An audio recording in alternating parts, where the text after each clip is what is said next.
Welcome to Exploring the Paranormal. Hosted by Heather Leigh, PhD, Exploring the Paranormal offers a new, fresh look into paranormal research. Join Heather as she discusses some of the many haunted locations worldwide, discusses why these locations are haunted, hear from paranormal researchers about their personal experiences at these locations. Additionally, Heather takes a journey into the science behind the paranormal, discussing topics such as thermodynamics and the Heisenberg principle and how they both affect paranormal activity. Now, your host of Exploring the Paranormal, Dr. Heather Leigh.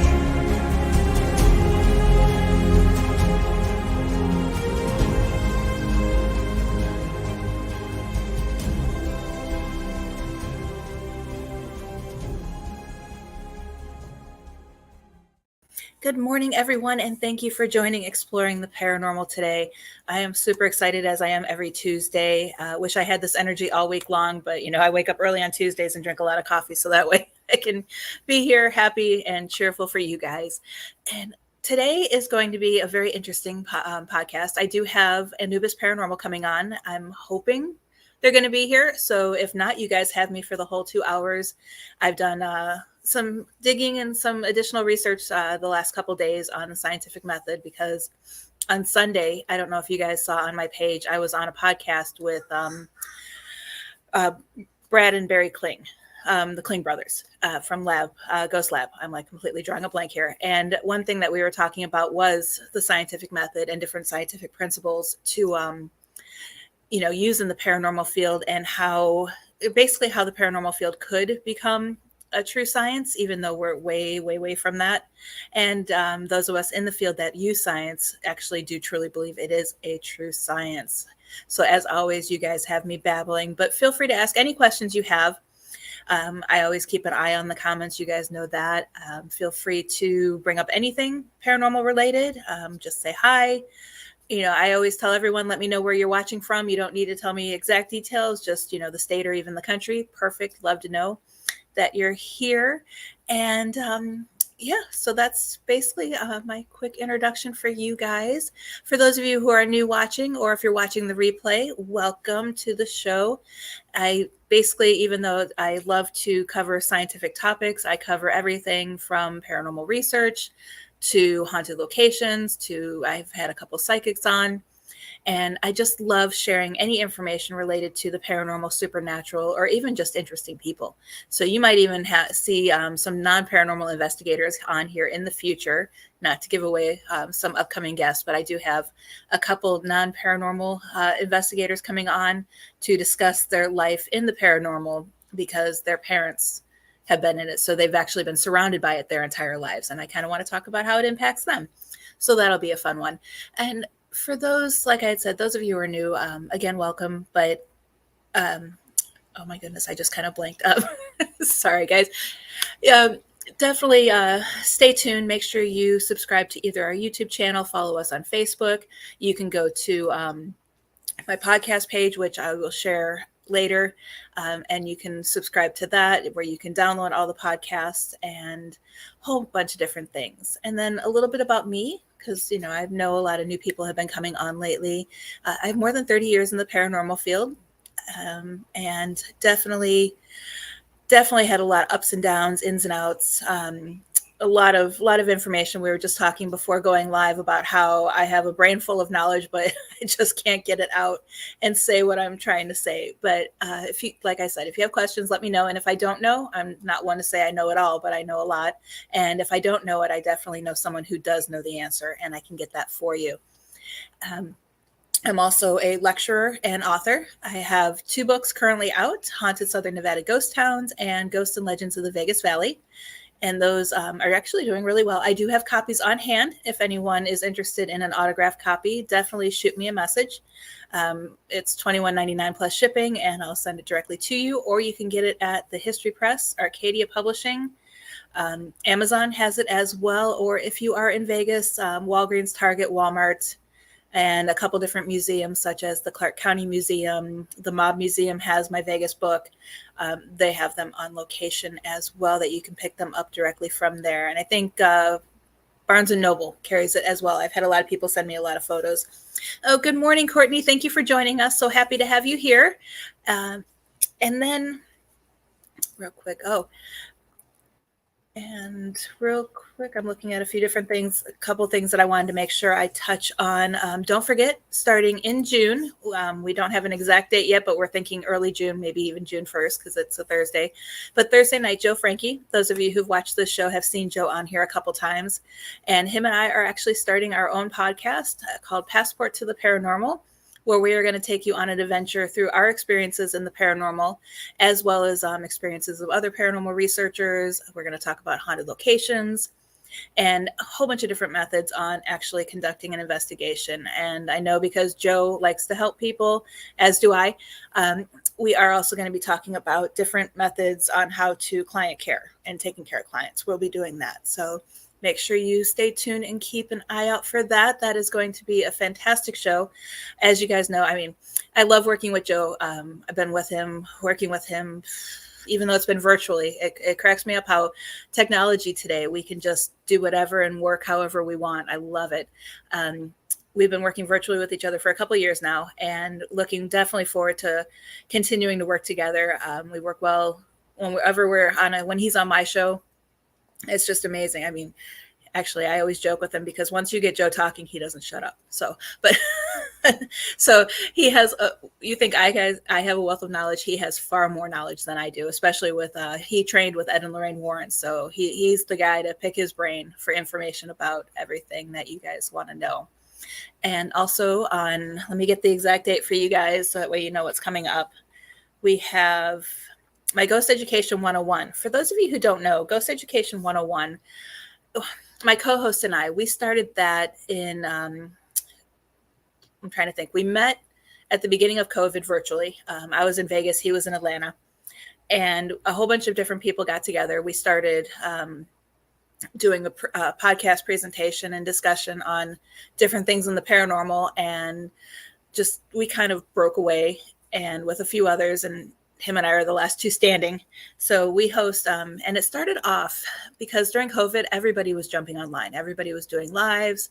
Everybody was starting podcasts, just to kind of find something to do and to, stay in the paranormal field and keep it relevant. And we were noticing not so much a lot of misinformation, but a lot of not full information. So it's like they would take the story so far and not complete the story, is what we were noticing. So we started that, and we're working on, we bring on guests from all over the world who come on to the show to talk about their paranormal experiences. We have, my favorite guest is always the haunted librarian. She comes on to talk about different presentations, and she adds history to everything and all of that.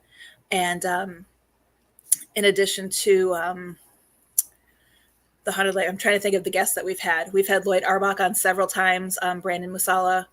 And it's just, we focused on that one to make it more educational, so that way people can understand. And, it's one of those, we're not saying we're right, but we're giving information that we know, and that we know that has worked for us. So definitely make sure you tune in to that one, because that one is more presentation based, even though there are times where we don't have presentations, but that is where you can go, and it's the perfect place to, screenshots. I always tell people, take a quick screenshot of this page. You're going to want it. So it's a great place to learn and do what you're needing. Hi, Luana. Thank you for joining us today. So excited to have you here, and definitely excited to have everyone here. And good morning, Lee. I see you popping on. As always, good to have you here. And so with that being said, oh, real quick, I did want to mention too, don't forget, in September and October, I am teaching virtual classes with TMCC out of Reno. September 25th from 6 to 9 p.m. Pacific. It's going to be a class on the ABCs of paranormal research. And then on October 9th from 6 to 9 p.m. Pacific, it's Ghost Hunting 101. So definitely you want to make sure that you stay tuned, get information on those classes. Cannot wait. I'm putting them together right now, and I am like super excited. The ABC one is so much fun. And it's amazing, how many things in the paranormal field can fit into each letter of the alphabet.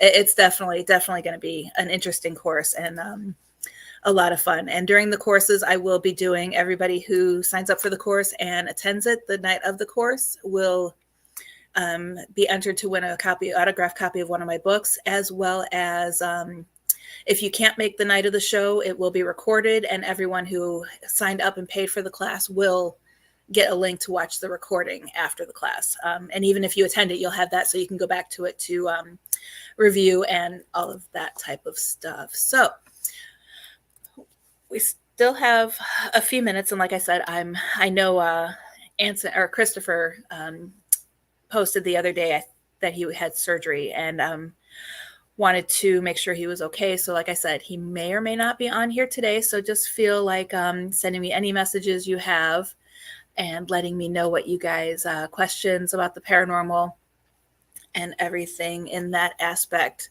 So what I wanted to talk about today, because I keep getting asked all the time, and like I said, it reminded me when we did the show on Sunday when I was on there with the Kling brothers. I want to start covering more of science and the paranormal. I know that's part of my intro, and that's the whole reason why I founded this show. And just, I want to make sure, I guess the biggest question I get, and I should have saved one of the messages that I had to share with you guys, but the biggest question that I get is, Heather, how can you use the scientific method in the paranormal field? Because the scientific method requires you to repeat the experiment and get the same result before it's considered scientific. When, how do we do that in the paranormal field? It's not like we can, get the ghost to act on command. We not that I encourage it, but we can antagonize them all day and night, and they're not going to do the same thing over and over. We can, be as sweet as possible, day and night, and they're not going to do the same thing over and over. So there are many different ways to tweak it. One, I know some people who are researching right now. I get why they're doing what they're doing, but I would still want to know a little bit more detail. But when they do a scientific experiment, they just look to make sure that they got some type of reaction. So they'll do the experiment and, oh, we got an EVP. And they don't really focus on what the EVP says. And that's mostly because it can be interpreted 100 different ways. One person can hear one thing, another person can hear another. The power of suggestion. So if someone says, hey, this voice says, get out of here. Next thing you know, everybody's hearing get out of here, when in fact it just says, hello. So there's a whole bunch of different things why they do that. And that I completely understand, but I would still want to try to listen and figure out what the ghosts were saying. And they mark it down. Okay, we did this experiment this day, this time. This was the weather conditions. This was the location. Here's, the geothermal activity at the time. It was a full moon. And then they, did you get a response? Yes. Whether it was a knock, but that experiment got a response. Then they go back a few days later, a few weeks later, a couple months later, conduct the same experiment. And they mark down all the conditions, hoping that the conditions are similar. And then they do the experiment. And again, did you get a response? Yes or no? Yes. And then again, the third time. And then if they get responses more than, 2 or 3 times, then they know that experiment works. And that's kind of how we have to do it in the paranormal field. Of course, if we do an experiment and, I'm trying to think. Okay, like using dowsing rods. If you use dowsing rods and you ask a question and they cross, okay, yes, it worked. Not so much the answer, but it worked. Then you ask another question and they spread apart. Not the same answer, but you got a response.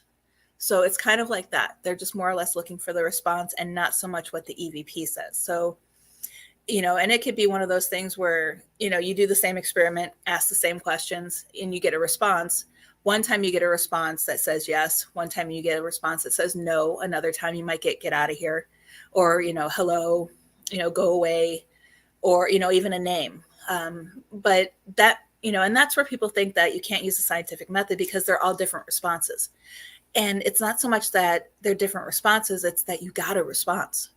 And that's the whole thing. I mean, if you think about it, if you're, I'm only bringing this up because, I mean, I know it was several years ago, but when my son was in,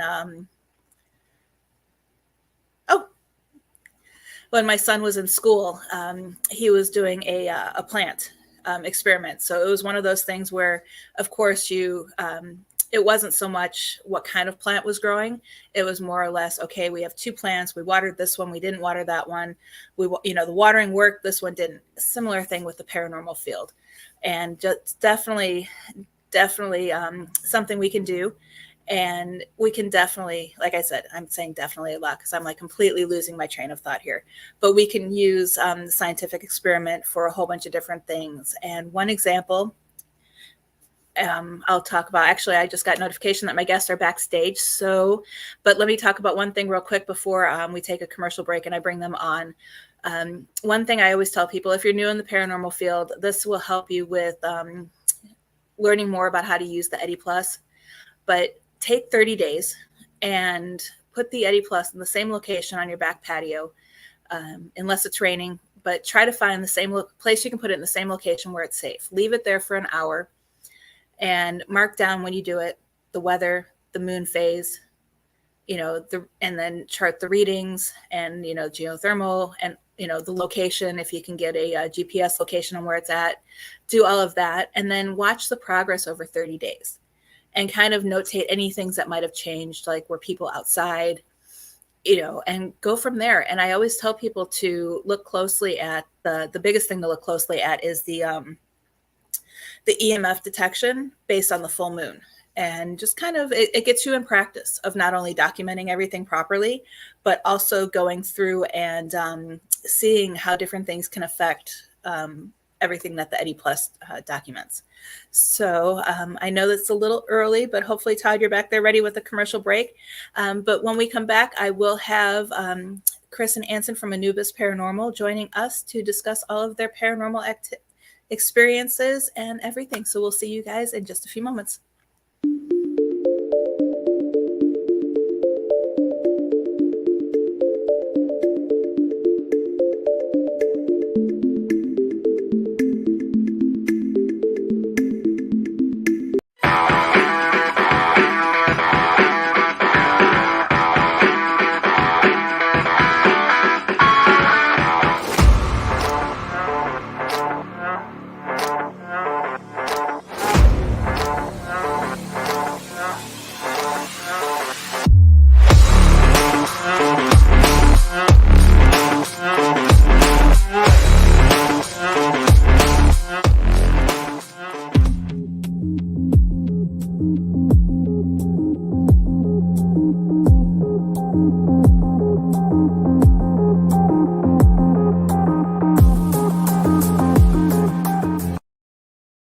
Hello, everyone, and welcome back. Really quick before we go on, when we were talking about ghosts not giving us the same answers, Courtney commented, I can't even get the same answer out of my kids, and that is so perfect. That is the exact same thing that happens with spirits when we're trying to deal with spirit activity. So I do want to welcome Anubis Paranormal to the show, Chris and Anson. I've had Chris on before, and definitely always a great interview. Love talking to Chris. And, let's get them on the show. I know Chris dropped out. Up there he is. I know he dropped out for a little bit, and he was supposed to come back. Hello, guys. How are you doing today? Good. How are you? Good. I'm getting some strange feedback. With me, I can't ever get a... Well, I'm glad you guys are here. And Chris, was it you that I saw that had surgery or had a procedure done? Or I might have messaged the wrong person saying, I hope you feel better. No, that'd have been Chris. Yeah. Okay. Yeah. Okay, yeah, because I was talking before you guys came on. No, it was me. I broke my ankle back 2 weeks ago Sunday. Mm-hmm. Sorry to hear about that, but hopefully you're recovering. Yeah. So anyway, real quick before we get started, I want... Well, I got pins in my foot and all sorts of stuff. Okay. Yeah, it seems like there's a little bit of a delay with Chris, so but that's okay. We always work through things, and kind of want to find out how you guys got started in the paranormal before we start diving into the different questions.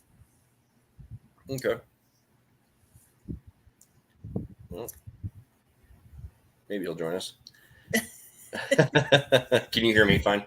I can hear you fine. Yeah, trust me, it happens. I've had it happen to me when I'm on. Yeah, it seems like it never fails. We always have some sort of interruption every podcast we go on, whether it's me or Chris. One of us has it. I guess I'll start. I actually was a diehard. Yeah, I don't know what it is. A lot of years. Mm-hmm. Let me try relogging. Okay. I was actually a diehard skeptic for a lot of years. I worked night shift for a lot of different jobs. So I'd been in a lot of different places early in the mornings, late at night. I'd seen a lot of things, a lot of interesting things, but always logicked them away. Mm-hmm. It gets to the point in a lot of people's lives, especially when they start seeing a lot of paranormal activity, that it gets to the point where you can't logic it away anymore. Things will happen or something will happen that kind of is that turning point. And I had a couple experiences like that where I couldn't logic them away. Mm-hmm. My wife and I actually started investigating several years ago on our own. It was just her and I, and then my oldest daughter joined us as well. And then I think probably about 2 or 3 years after that, we met up with Chris, and both of us joined Anubis Paranormal. And so we got our little bit of a foundation as far as investigating with them, and then moved on to bigger and better things. I wore a lot of different hats with APRO over the time I've been with them. I started out as an investigator. I was a tech person. I was an HR person. I was the Western Colorado director. I was the state of Colorado director, and then I got moved up to executive director. So, but I still take a very skeptical approach to the paranormal. I think I'm just kind of hardwired to think that way. Whereas my wife is very, very much a believer. She's always been a believer. But that's kind of how I got my start in it. I just kind of jumped in with both feet and started doing it. I did have an encounter with a malevolent entity several years ago. Being raised the way that I was raised in a Christian church, I never really believed in ghosts. It's kind of why I logicked them all away, but I always believed in the devil and demons. Mm-hmm. And having that encounter, I guess, reinforced that belief, but also reinforced the belief in the paranormal as well, that things can happen, that there is supernatural things out there that can do things beyond our understanding. Mm-hmm. Yeah, and that's always the scary part, is we don't fully understand. And it's like, sometimes how do you fight back? Yeah. And that's when I was attacked once, I just stood up and started screaming at it like it was a 2-year-old. Yeah. And it's hard because it's something that you're not prepared for. I mean, mm-hmm. A lot of times you don't see it coming, and what do? I mean, it's not a physical form that's, you really can't, there's ways of fighting back, but at that moment it's like, what do you really do? And that's where my job, what I do for APRO with being the demonologist for the area, when it comes to malevolent hauntings, is educating people for one, and helping people fight what they really can't see or what they really can't do anything about physically. Mm-hmm. Yep. Are you there, Chris? Yeah. Can you hear me now? We can hear you. Okay. I swear to goodness, Anson, you were a witness the other night. Yep. I can never, I swear, either the demons or the government or both combined, they do not like me speaking. It's the spirits that follow you home. That's what it's a conspiracy. It's a conspiracy. So Anson was talking a little bit about how he got into the paranormal and how he got involved in the APRO organization. Can you give a little bit more information on how you got started? Well, gosh, that goes way back into the 60s when I was a child. And I must have been about 7 or 8. And that's when I had my first experience with what you would call the paranormal. Mm-hmm. I was asleep in my bed, and I woke up, and standing in the doorway, now this is about 2 or 3 in the morning, standing in the doorway was whom I thought was my father. And he was just a black silhouette, about the same structure as my dad. And I mean, I can see him still right in my mind today. And I started asking questions. Daddy, what are you doing? And there was never an answer. And then finally, I even went so far as to say, "Boo, Daddy, boo!" And the person, whatever it was, cocked its head, looked at me for about 30 more seconds, and then walked into the direction of my parents' room. Next morning, I asked my dad at breakfast, I says, "What were you doing standing at my door?" And he says, "What are you talking about, you crazy kid? I wasn't standing at your door." And I said, "Well, yeah, you were." And he says, "No, you weren't. You must have been sleeping." So a couple of nights later, the entity showed up again, this time with a friend. And I just kind of accepted it. And from there on, I had a UFO experience, possible abduction situation, saw Bigfoot, and so forth. And I had always been interested in it. Went to UCLA to their paranormal department, got a degree in parapsychology, joined a few groups, and then started APRO in 1996 with my son. And we have developed chapters all over the United States, and most currently Scotland and Japan. And now it looks like we're going to be opening up a chapter in Canada, if not more. Mm-hmm. Yeah, actually, since the last time I talked to you, Japan and Canada are new, because you were talking about. Oh, you were actually talking about just opening up in Scotland. Yeah. Yeah. So we're growing. Exactly. Lee wants to know real quick, when did you see your Bigfoot? I must have been about 9 or 10.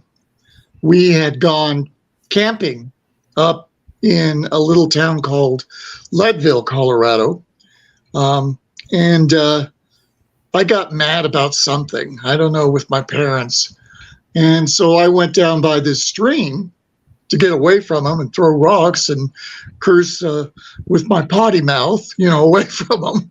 And so I'm throwing pebbles and rocks into the stream. And I hear this big kaboom and coming through the thicket of trees. And I looked across the bank, and I started at the feet and slowly worked my way higher and higher and higher and higher until I saw the face looming down at me, and it made a couple guttural noises. And I was more fascinated than anything else. I didn't know what this thing was.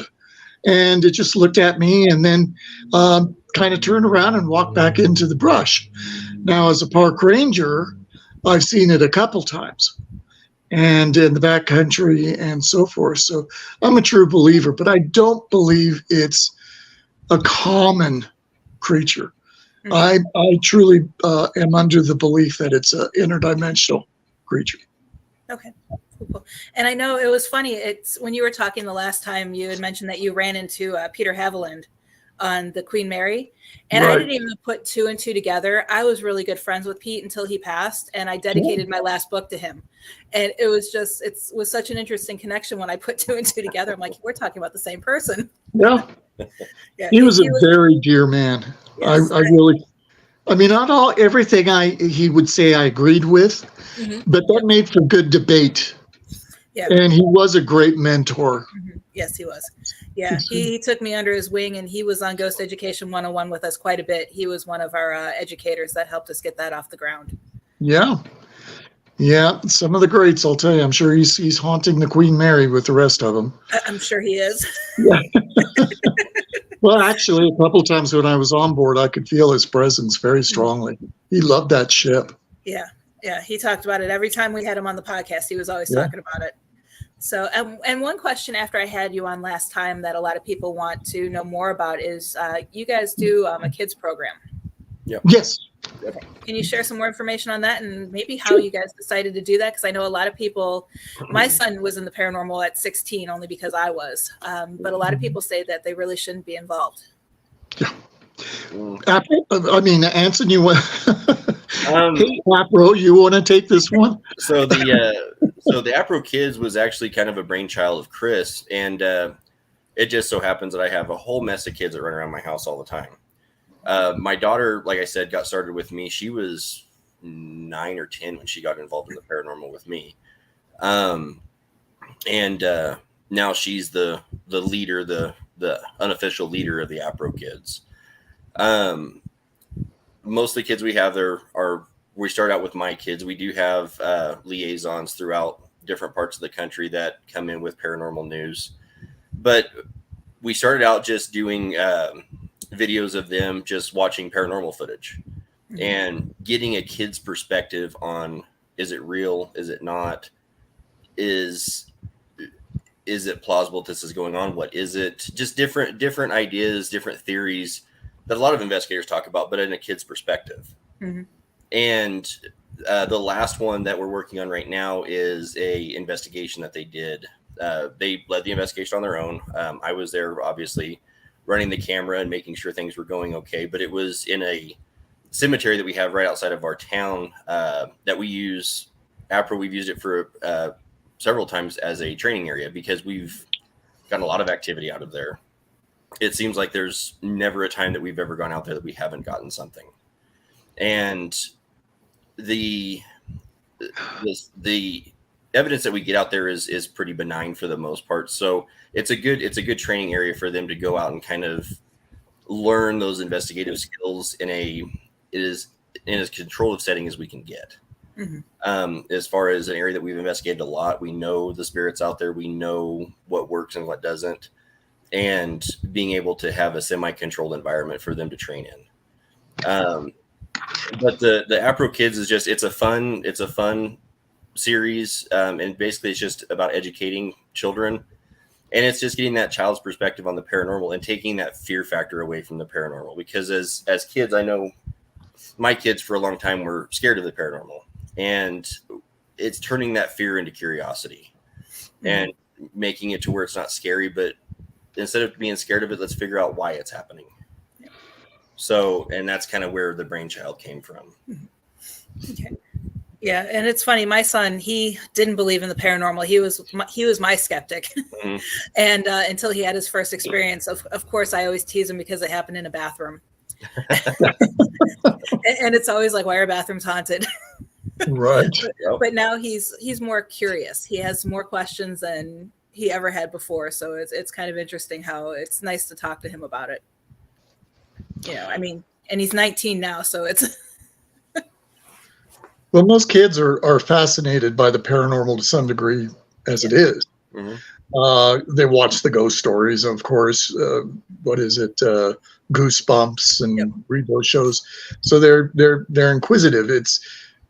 We try to make the paranormal less scary than what it is. So we never put anybody in jeopardy. Right. But and we explain to them what's going on, and don't leave them, pardon the pun, in the dark. Mm-hmm. But it seems to be catching on quite quickly, because our group page for them has more requests to join than any of our other group pages. Yeah. So, I see 2 or 3 a day, and it's like, wow, I can't even get one for this other chapter. So darn. So. Yeah. Definitely have to stay in contact with you guys, because I have a lot of people down here in Florida that are like, because I tell them, how to help their kids get through it. And mm-hmm. I think that would be something that would be very beneficial down here. Yeah.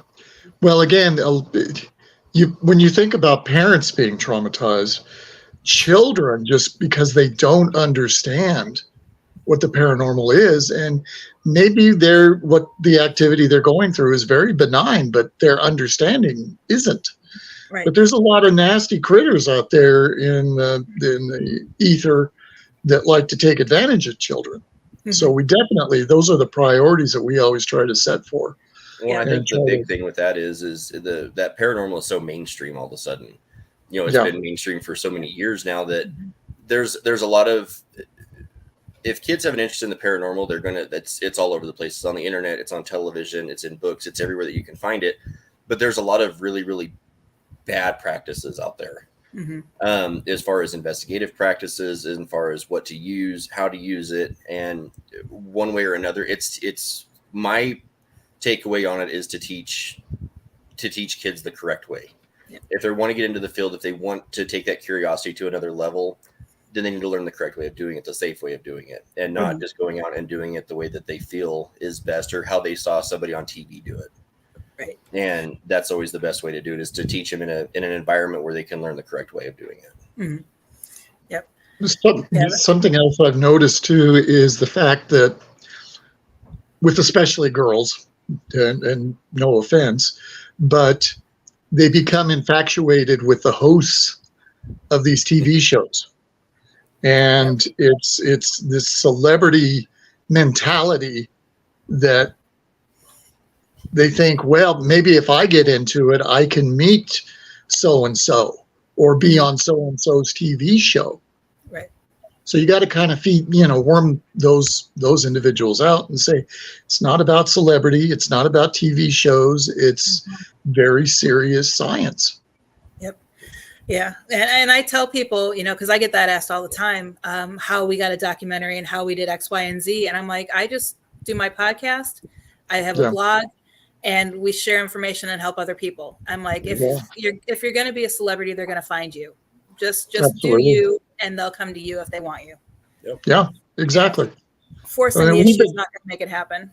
Yeah, the organization was approached 3 times to do a TV show. And I literally said, okay, I'm interested, but are you going to guarantee truth? Mm-hmm. If there isn't anything, we can be able to say there wasn't anything. I kind of put the stipulations down, and they basically came back with, well, you do know this is entertainment, and you do know we do have sponsors, and we've got to make it thrilling for the TV audience, because otherwise we'll lose interest. Mm-hmm. But, no, thanks. No, thanks. I'm not selling my soul to the devil for a few minutes of fame on TV. And now look at the controversies that are going on with a certain individual and his group. Mm-hmm. And it's coming back to bite him. Yep. And not even just his group, it's other groups too. I've been hearing a lot of talk. Well, people are tired of being treated like they're dumb. Oh, that too. Yeah. And lied to as well, because in essence, that's exactly what's happening. Right. And people, they watch these shows because they think it's real. Mm-hmm. And again, when you find out that your greatest crush isn't telling the truth to you, it's very detrimental. Yep. Yeah, exactly. And I know when we filmed the documentary, that's what we said to them. And they had already filmed other paranormal documentaries, and they were really good, which is why we joined them. We had said we won't fake any evidence, but when we didn't get any activity in a location, because we went to several locations, we did the investigation, then they talked about the history, and then they would cut away to, because I use fidget spinners. So after I was doing an investigation with a fidget spinner, they showed the fidget spinner spinning as they faded to the next scene, but it wasn't really part of the investigation. Mm-hmm. So they kind of did a way of showing how the equipment worked without really saying. So they manipulated very well. Yeah. Yeah. And it was done, good to where it wasn't, that we were faking it or that we were lying. So it was done really well. Right. And that's what TV money. Mm-hmm. Yeah. Yep. And unfortunately it boils down to the almighty dollar, and they want their sponsors to make sure they like those shows. But there again, it's, this goes back to Ryan Buell. Oops, said his name. He was very, very big, and then he did what he did, and he fell from grace, and now he's trying to rebound from it, and it's been a very, very long battle. And now you've got this other group that is jealous of fame and fortune to another group or groups, and they're trying to manipulate the playing field. And it's come back, and their viewer attendance has dropped dramatically. I guess the museum in Las Vegas, which this individual owns, the attendance has dropped considerably again. So even though he may have millions of dollars, eventually those millions of dollars run out, especially at the amount he's spending. Mm-hmm. So I feel sorry for him because I always liked that individual. I knew him when he first started, and he was not like he turned out to be. Right. And I had conversations with him. You're going down a dark path, buddy. You really need to stay true to form and stay with us instead of seeking the celebrity attitude. And, he slowly started to transgress. Yeah. So I feel for him, definitely. Yeah.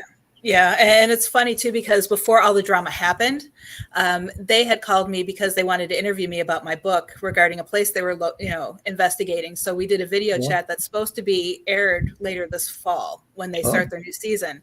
And then, like 2 days later, all this drama hit, and I'm like, "Well, my show's not going to air." Yeah.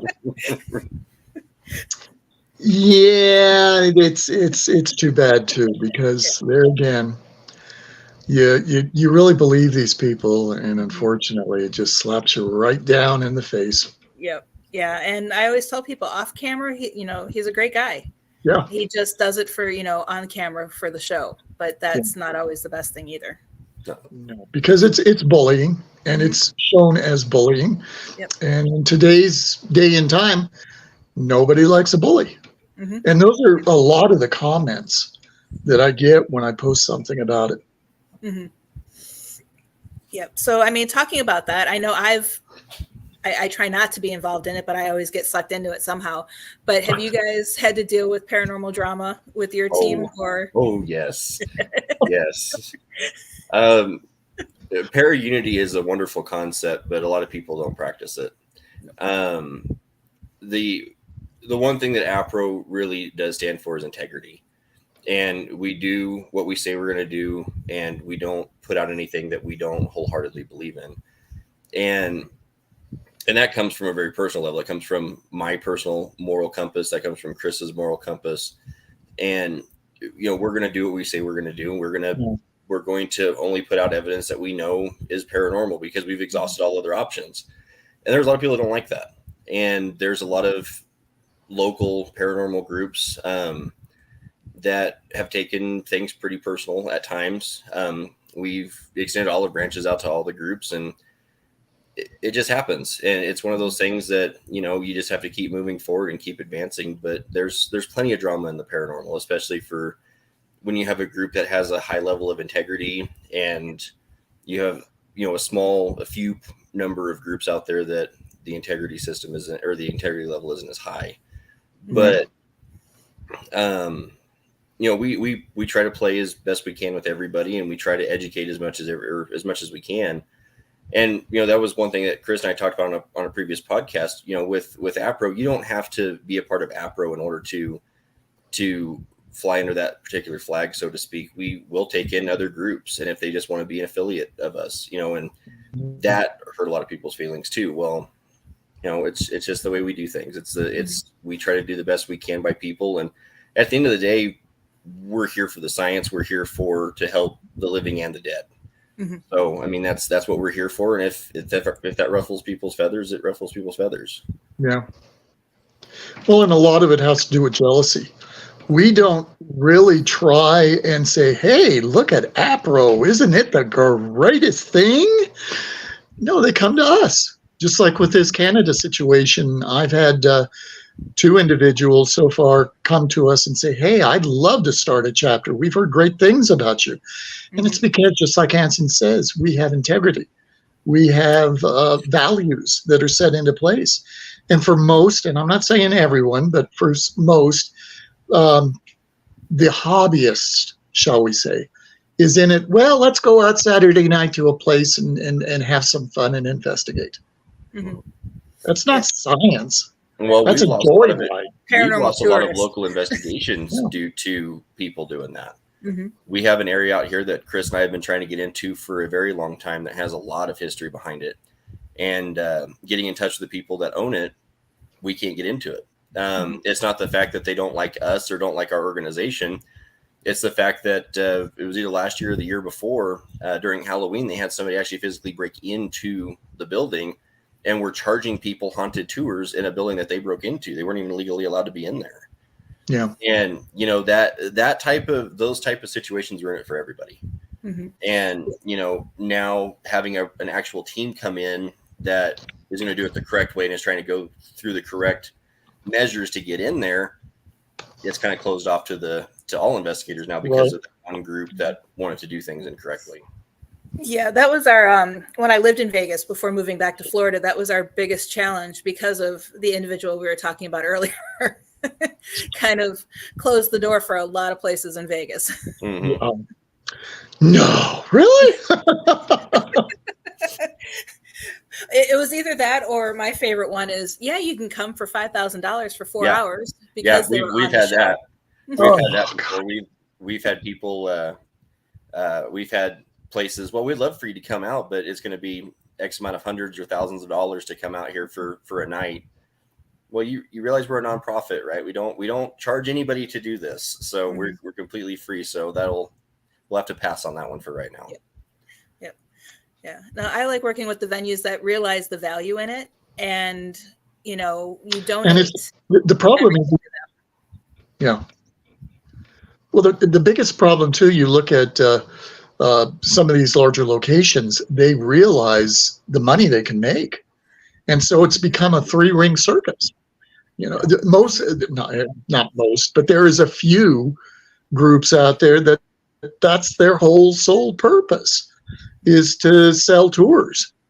Yep. And then they get upset because the spirit activity or whatever activity is nil. Drops off. Well, if I was a spirit there, I'd say to heck with you. You were here just the other day. I'm not going to put on a dog and pony show for you. You get out of my home. And that's why you get a lot of these EVPs. Get out. Yeah, it's interesting, but I like I was saying, I did work with a few locations out in Vegas that 100% of the ticket sales, and the only thing we kept was whatever our expenses were. Yeah, mm-hmm. And that's the best way. Yeah, like if we had to pay for a ticket platform to sell the tickets, or if we bought lunch or brought in food or whatever, and then the venue got the rest of it. Right. Yeah, that's the best way to do it. Sometimes, in general, APRO will hold fundraisers and things like that and give all the donations. And we'll do tours, location sites, and so forth. And then all the money will go to that organization, like pet sanctuaries, children's hospitals, and so forth. So we're big into that. That's good. And getting back to the Paraunity, I do agree. It's a great concept in theory. Yeah. But the one thing I don't get is, and then on the opposite spectrum of people not getting along is you have those that say you need to support us no matter what because we believe in Paraunity.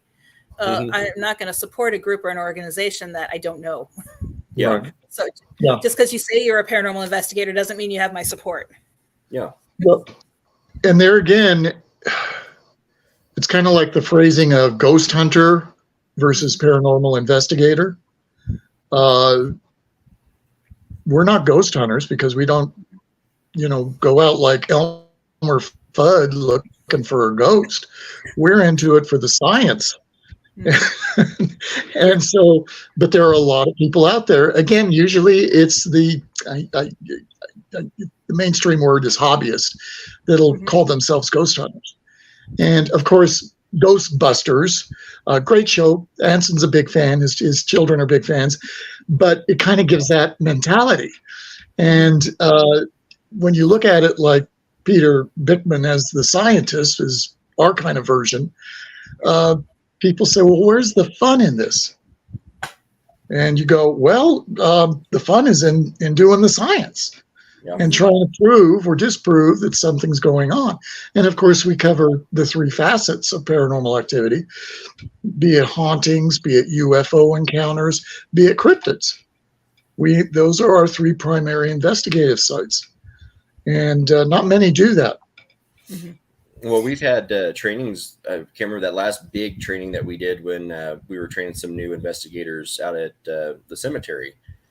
We had that group that I took out, and it was real quiet and not much was going on. So it was still fairly early. I think it was only about 8 or 9 o'clock out. And I'll always remember that one person. really wish something would happen. I wonder when it's going to start happening. I don't know. The ghost didn't RSVP. I don't know.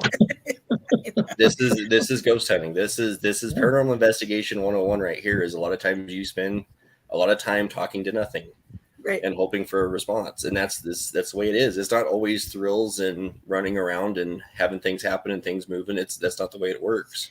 Yeah. Right. Yeah. No, the paranormal activity is set to start at midnight. Yeah. Yeah.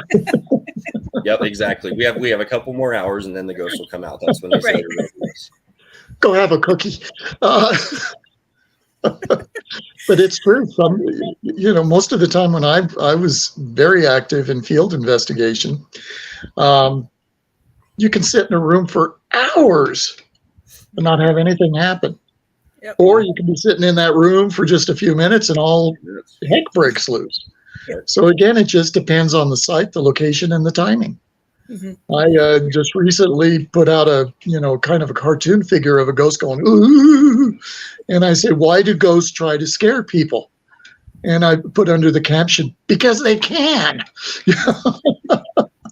They're probably having a great time scaring people, just like we would.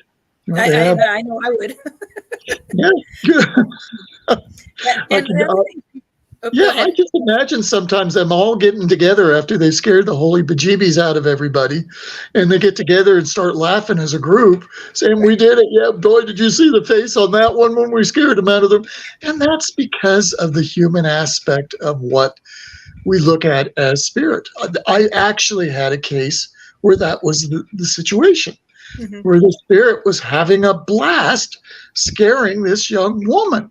And we finally moved him on, but his remarks were, oh man, I have had such a good time. And he crossed over, but it shows the human aspect that still remains. Oh yeah. Yeah. We were actually investigating a location, and we were helping the employees because it was a haunted location, and the owner wanted us to take the employees around so they weren't so scared of the paranormal activity happening there. Yeah. And so we were in one location, and it was a location where it was a former mob hangout. Yeah. And all of a sudden my butt was grabbed, and like two other people, and forcefully grabbed. And, Ooh. I finally yelled, who's grabbing our butts? And we have an EVP that was me. And we're like, someone's having fun. Yeah, exactly. So you got to treat it like that. And in most cases, they're very benign. And then it's a very, very, very small percentage that it comes into the realm of diabolical or demonic. And APRO has that set in place. As for Anson, he's my lead demonologist. And but all the other chapters, when we put the teams together, we have set roles, and each one of them has a demonologist for that chapter, as well as a tech person, investigators, historians. So we're broken down to a very finite group in each case. Yep. And I think that's the best way to do it. They're all investigators to a point, but each have roles that they must play. Yeah, exactly. I had something in my brain that I just kind of lost. Okay. So do you guys do, I know a lot of groups do the events like we were talking about, and then other groups focus on doing residentials. Do you guys, I know I've taken a break from residentials because of a heartbreaking case, and I needed to get my mind back in order before I took on another client. But do you guys do residential cases as well? Yeah. Yep. You want to take this one? We do. We cover all aspects of it. Residential cases is definitely something that I personally have a calling for. I like helping the individual instead of going to the coolest paranormal hotspot. And that's something that Chris and I have been talking about for a long time. Is looking for the places that aren't on the map. Aren't looking for the places that are on the map and going to the same place that's been investigated 100,000 times. And so that's been the big push for the Colorado chapter for sure, is trying to find those the untold areas, the areas that people don't really know about. But residential cases are definitely I have a real strong connection to residential cases because, like I said, I had a diabolical case in my own home, and we didn't have anybody really out here that could handle something like that. And so that was a lot of trial and error on my part, and a lot of trial and error on people that I trusted that could come in and help. But there was nobody really out there that could do anything with it. Yeah. And so that holds a certain spot in my heart is to help families and to help people that are living with it day in and day out. So residential cases are definitely something that I really take a real strong look at most of the time. And we have a couple that are coming up now. So Okay. Especially if we get cases with children. Yeah. That's always a priority, no matter what. We drop everything and deal with those because, again, children can be so traumatized and it will last with them forever. I mean, the memories I have as a child are as fresh today as they were when it occurred. So you've got to really, really pay attention to that. And of course, believe your children. If they say that they've got Mr. Oogie Boogie in the closet and they're best friends with Mr. Oogie Boogie, you better check and make sure that imaginary friend is just that, imaginary, or if it's a spirit or entity trying to either influence or befriend that child. Yeah, and that's what Leigh had said earlier. I meant to bring it up, but I completely forgot. She's like, and make sure you believe the children when they tell you. Yeah, exactly. They're experiencing something. Yeah, and Right. so kind of segueing off of that is the case that got me to kind of step away from doing residential cases for a little bit was an elderly woman in her late 70s was experiencing paranormal activity. And I mean, to the point where she even had this big map drawn out of everything that was happening to her. She drew the figure and was 100% dead set. 2 investigations later, no paranormal activity coming out of the house and, nothing. And we even had psychics talk to her and there was still, nothing. And 2 cleansings later, she was still having activity. Yeah. And we told her that we didn't get any evidence and that there was nothing that we could do after that point. And, poor woman was crying on the phone. I'm not crazy. And that just broke my heart. that broke my heart. How do you guys handle it? Or if you guys even had it, but how do you handle it if someone doesn't have any evidence of paranormal activity? Well, in our case, the golden rule is there's 3 stages. The first, of course, is do a preliminary investigation. And how we do it is we've got a set standard form. We sit down with them and we go over the questions. Now, in reality, that form is a psychological evaluation.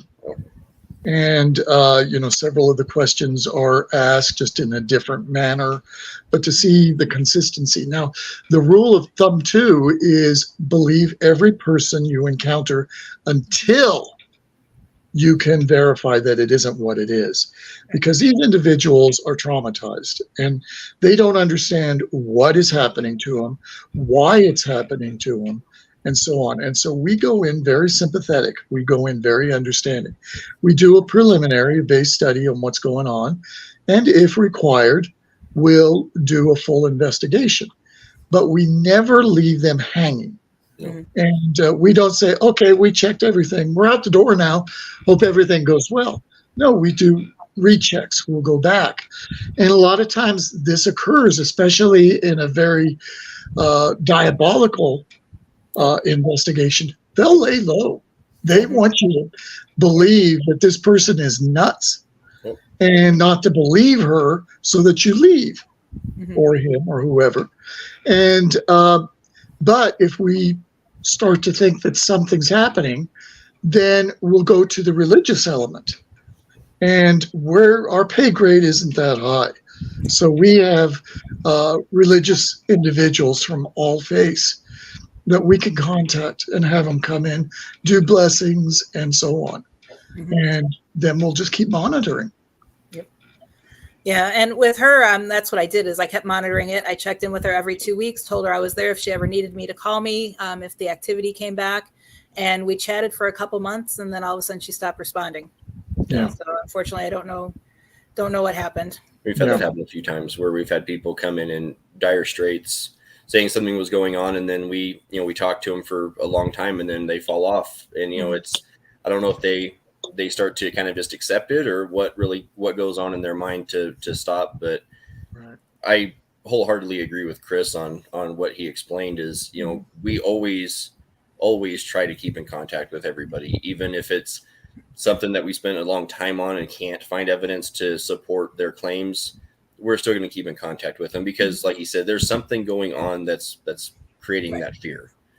And whether it's psychological or not, whether it's paranormal or whether it's something that we can explain, we'll still keep in contact with them, because just having somebody there that can either validate what's going on or give them that peace of mind saying, look, this is what's going on.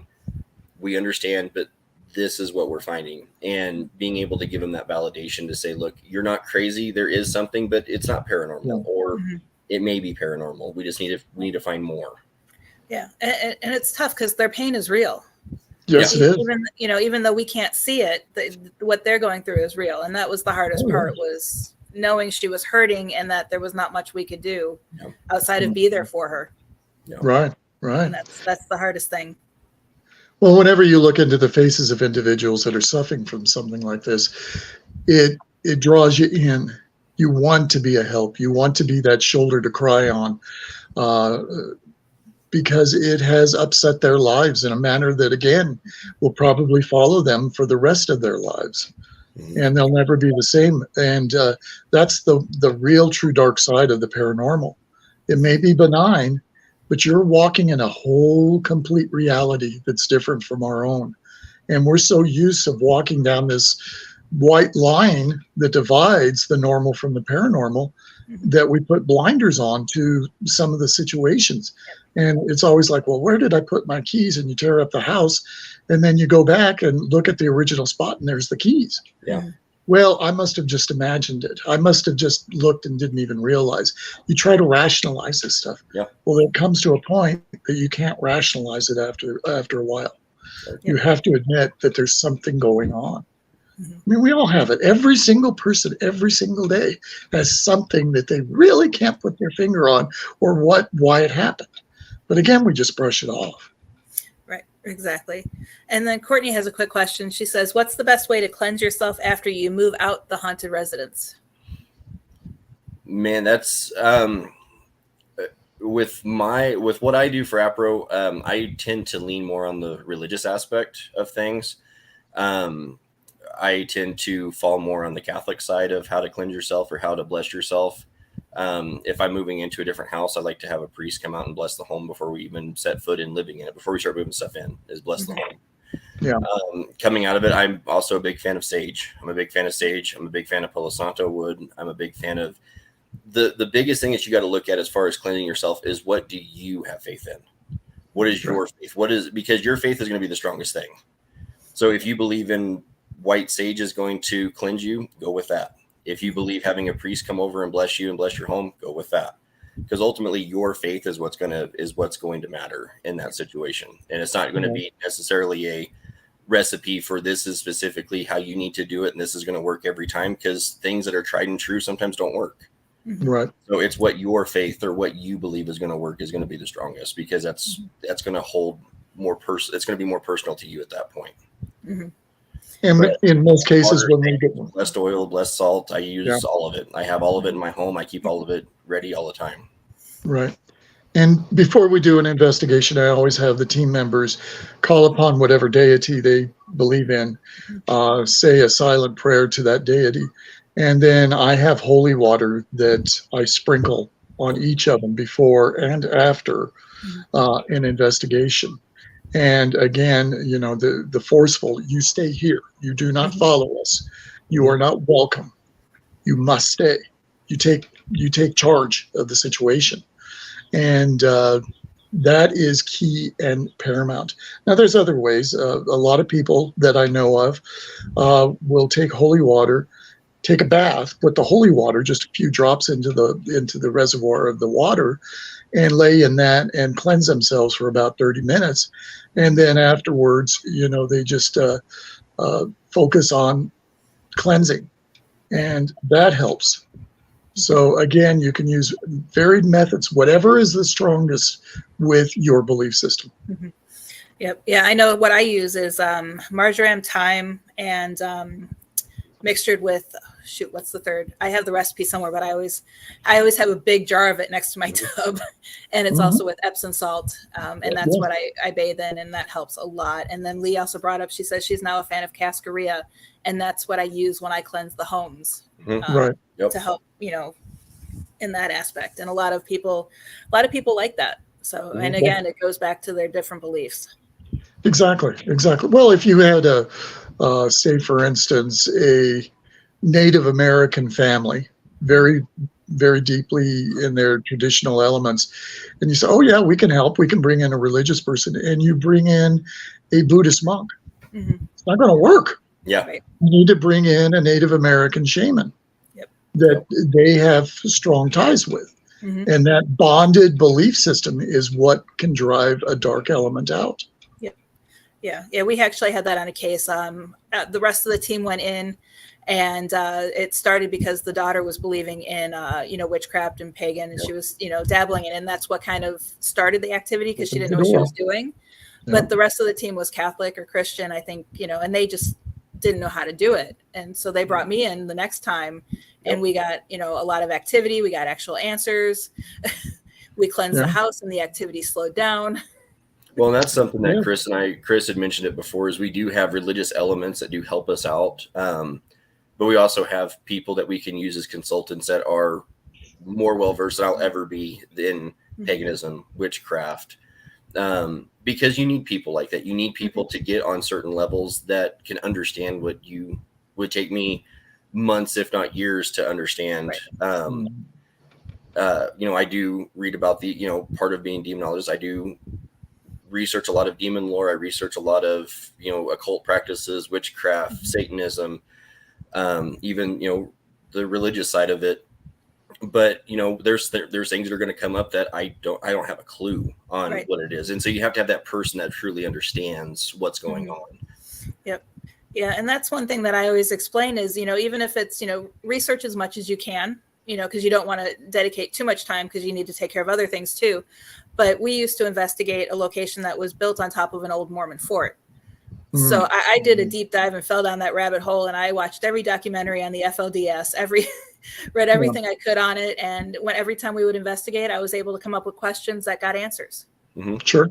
Because I was talking, understanding what these people went through. Yeah. And that helps as well.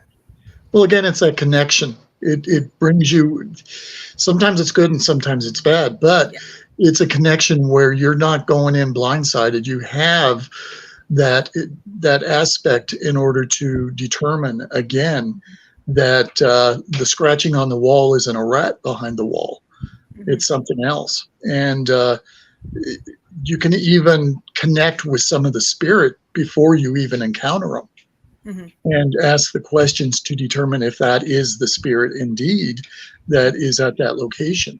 So, we believe wholeheartedly in historical research. And it's valid and varying. And of course, in documentation, you've got all of your X's marked, you've got all of your I's dotted, your T's crossed. Because again, should this actually become a solid scientific practice, for lack of a better word, you're ahead of the game because you took the time to have all of the documentation presentable. And it also adheres to your credibility. You can say, oh, you want to see our files? Here you go. We have nothing to hide. The photos are not faked. The sound bits are not faked, and here's the documentation, the history, the summary, all of the technical, the weather parameters, the whole market is in our forms, and we have a huge database that we share with the other chapters should they need it. But for each location, they have a specific database. And that's how it should be. I mean, we need to be sharing information more often. I know a friend of mine here in Florida, he started the International Bureau of Paranormal Research. And what it was is he had, and it wasn't even that expensive to be a part of it. It was like $25, and you got access to this database where, in theory, everybody was supposed to follow the same format, the same form, so that way they could cross-check things. And only 2 people joined. Larry Lawson. Yes, I love Larry. He and I have been friends for many years, and he's very dedicated. Yes, and he's starting to make a name for himself too, and I'm glad of it. Yep. I actually just put him in contact with my publisher to publish a book. So hopefully that goes through. My publisher said he's trying. He's reaching out to the publication board that is at the press. So that's wonderful. That is hopefully wonderful. that helps. But yeah, Larry, it was funny. I've known Larry. Okay. My oldest is 25, and he was in Boy Scouts. So since kindergarten, since my son was in kindergarten, I've known Larry, and we didn't even put 2 and 2 together that we were both into the paranormal. Until one day my mom said, "Hey, did you know Larry does X, Y, and Z?" And I'm like, "No." And I'm like, I need to talk to Larry. Yeah. No, he's always been a great guy. And I really like Larry. It's good to have those contacts and those interactions with others, because there again, the ones that you're doing it with are the ones that are truly devoted to the research and the science. And I've got a couple like that I feel very close to, and I consider them part of the APRO family. And it sometimes is sad that you can still have a falling out. He and I had a little bit of a difference, and it did not by fault of anybody. It was one of our team that kind of screwed us over, but it still had residual situations and kind of, put a little bit of a damper. But I consider Larry still a very high professional, very good friend, and I'm going to continue to think that way. And but again, it's just like with any friends, you do get your feelings hurt sometimes, and you just got to get over it and move on. Yep, exactly. Yeah, I'm looking forward to, right now we're about 2.5 hours away from him, but my parents live, down the road from him. So I'm looking forward to getting back to that part of Florida, so that way I can work more closely with him than just via video chat. Sure. No kidding. Yeah, well, that's great. I'm glad he is writing a book. In fact, I have had a guest on both originally and then also with Anson that is interested in writing my park ranger stories. Oh, yeah. Those would be great stories. You told me some of them, and that would be great stories. So getting there on that as well. But I got to get better first. I got to get through all these hurdles that I've gone through. And real quick, Philomena, thank you for joining. And Philomena, I'll be giving more information about her later in this show. She will be joining me next week with the Hatman Project discussion that we'll be having. But she wants to know if either of you had any experience with the Hatman. I personally have not. I've heard of the entity before. I personally haven't had any experiences with them. I do have an interest in that, but I haven't had any experience with it yet. So the closest I've had was I was at this very, very luxurious condominium complex, and I was talking to an individual there, and they had this big, beautiful 4A, and it was all in Grecian style. But I mean, this place, a condo, there was $1 million+ to buy this condo, which they usually only used during the winter, the rich and the elite. And I was standing there talking to him. Now, this ironically happened during the daytime. It wasn't at night. And I'm talking to him. He's got his, he's facing me, but behind him is this pillar. And all of a sudden, I see this black arm reach out and around this pillar. And then all of a sudden, this head hopped out and peeked at me. And then it slowly went back. And then the arm slowly went back again. Now, I did not blink during this whole thing. And I asked my friend, would you go over to that pillar and look around it and tell me if you see anything? And so he did. And of course, there wasn't anything. But this thing was as black as coal. Couldn't see through it. It almost looked like a black liquid. But it definitely had a distinctive arm and a distinctive head and shoulders. And it was peeking at me. So that's about the closest I'll have to shadow people. Okay. Cool. I'm looking forward to next week's show because I have a ton of questions. I've never encountered it, but I have a ton of questions about it. And so talking about different entities, I know you had mentioned earlier that you had a Bigfoot encounter. Have you guys had any recent Bigfoot investigations that you guys have had to go on? The Nebraska chapter had one not too long ago. Florida, of course, is a hot spot. Yeah. Who'd think that? Texas. Yeah, Texas has had a few, especially in the eastern part. But for us, we have a lot of reports here in Colorado. We've had a couple people on our podcast that have discussed it. Okay. And it's very predominant, but it's one of those, again, that from basic studies, we're gathering more scientific aspects. It appears that in some of these cases that Bigfoot sightings, and if you have an EMF device on hand, it'll affect the EMF.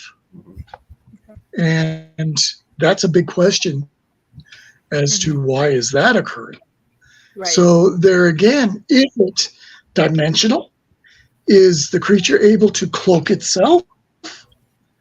Or is there something else involved in the paranormal aspect? So Bigfoot continues to be a large interest.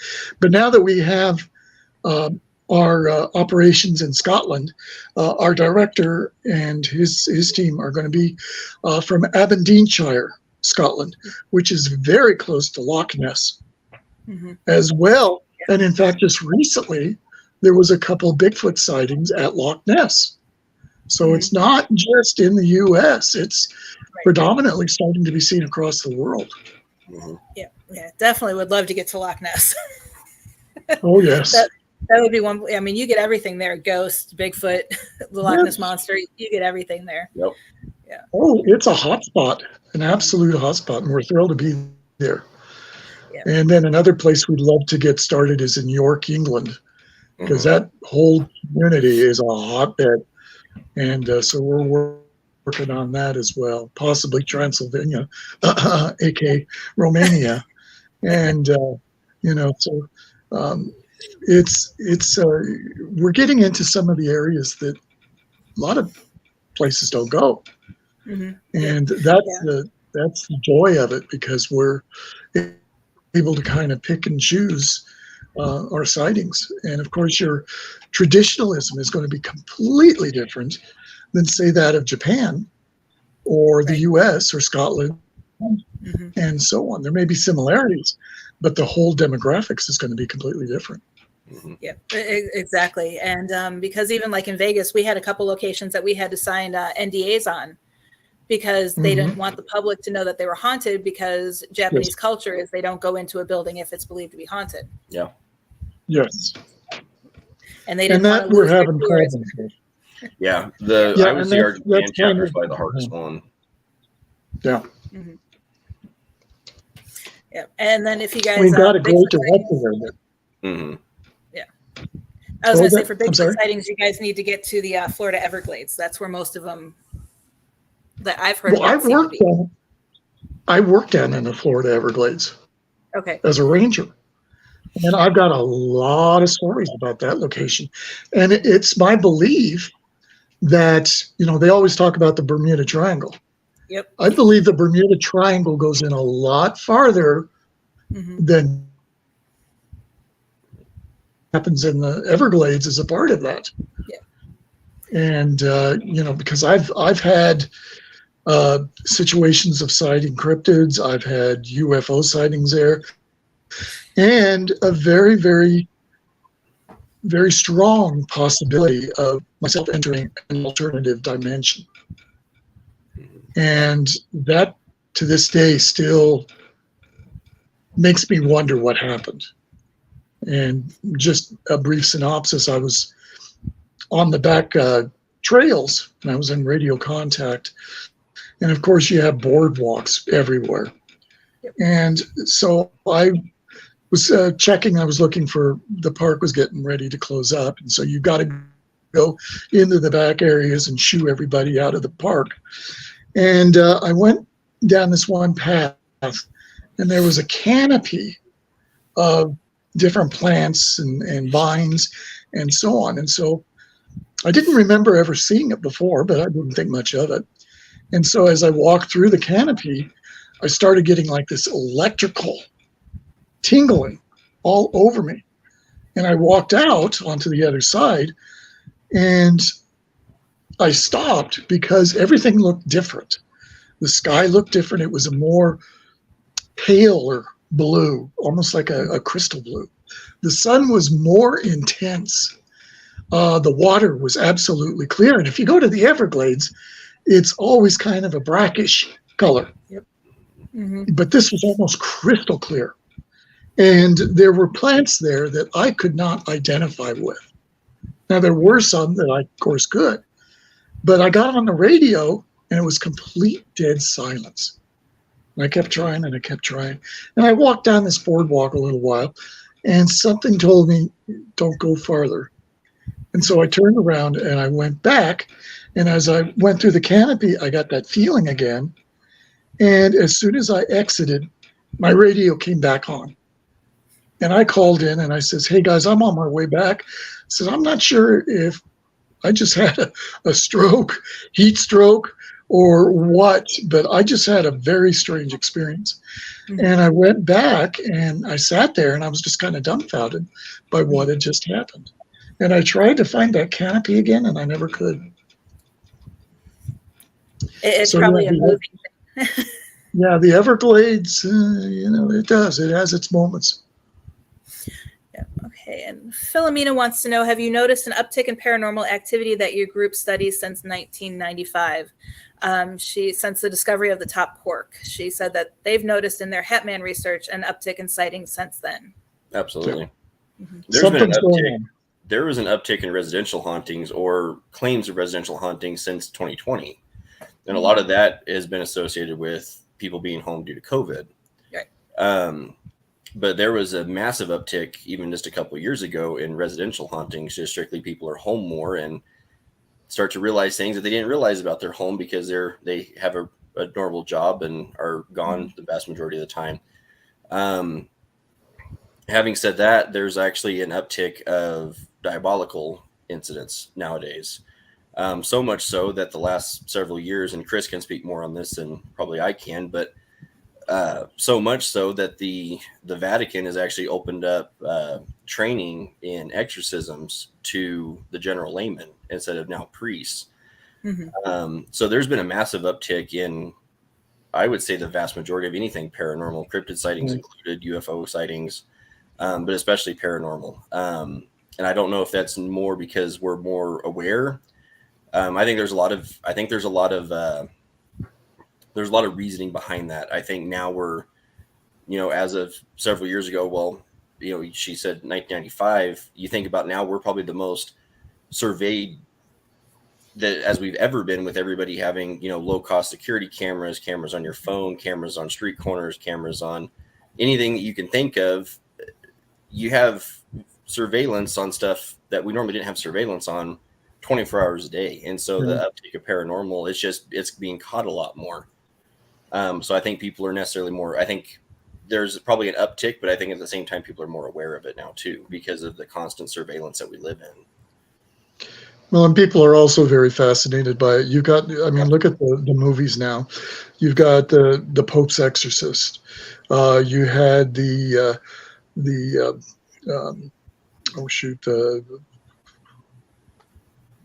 what's the three trilogy movie there, Anson? The Conjuring. The Conjuring movies, which are extremely successful. And now they're coming out with a new Exorcist.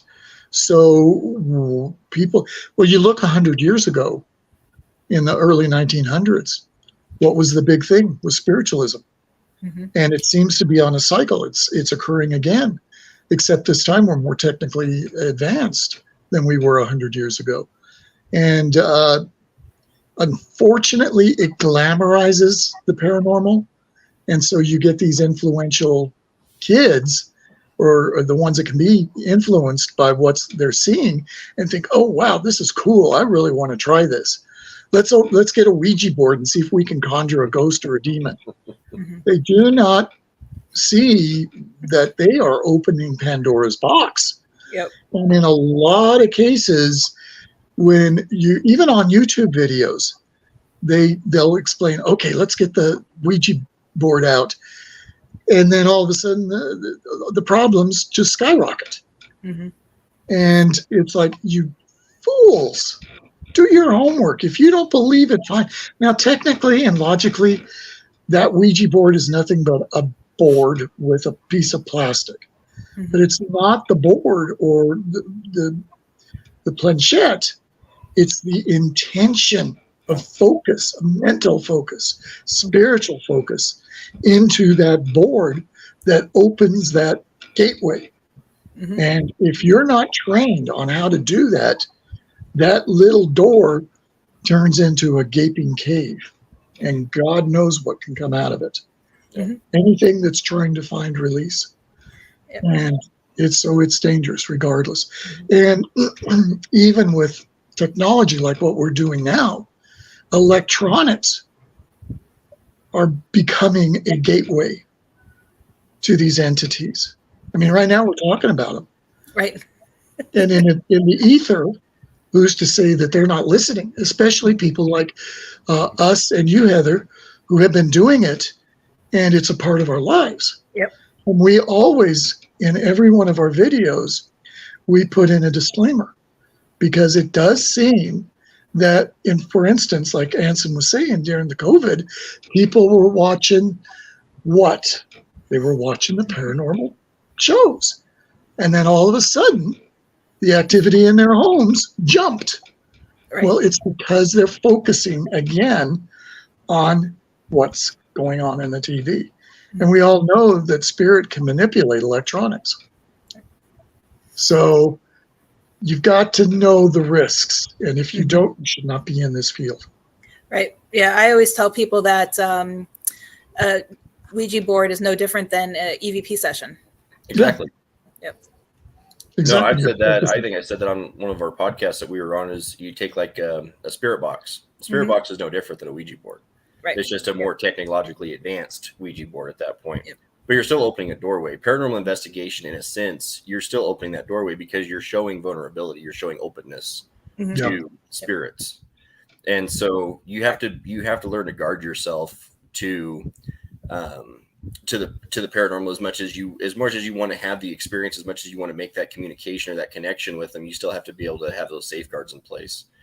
And just like Chris said, one of the things I've collected for a long time, I collect Ouija boards. I have some from as early as, I think, 1930s, 1940s, somewhere in there. And it's just a board. And if you treat it as a board, it's just a board. I have no problem, displaying them or keeping them in my home, because at that point it's just a board. I don't use them. But using a spirit box in a cemetery is the same thing as using a Ouija board in a cemetery. It still opens that doorway. And even the most experienced individuals who do research, and myself included in this, can be harmed. And, I believe I discussed in our last interview, Heather, that I was physically attacked by something that we believe was demonic in nature. And it tried to kill me 4 times. And I mean, seriously. But for whatever reason, I was brought back and to continue the fight. But to this day, I thought I was doing extremely well. I was in the last part of the hurdle of my injuries, and it'll be 3 years that this started on the 11th. And on Easter Sunday, I got very dizzy. My legs buckled. I went down and I fractured my ankle to the point where my ankle bone had dislocated and was poking through the skin. And it was so bad that the doctors even joked about it, that if they raised my foot into place and removed their hand, my foot would completely turn about 80 degrees in the opposite direction because it tore the tendons as well. So I've had to deal with that. And again, it's like, okay, is this now?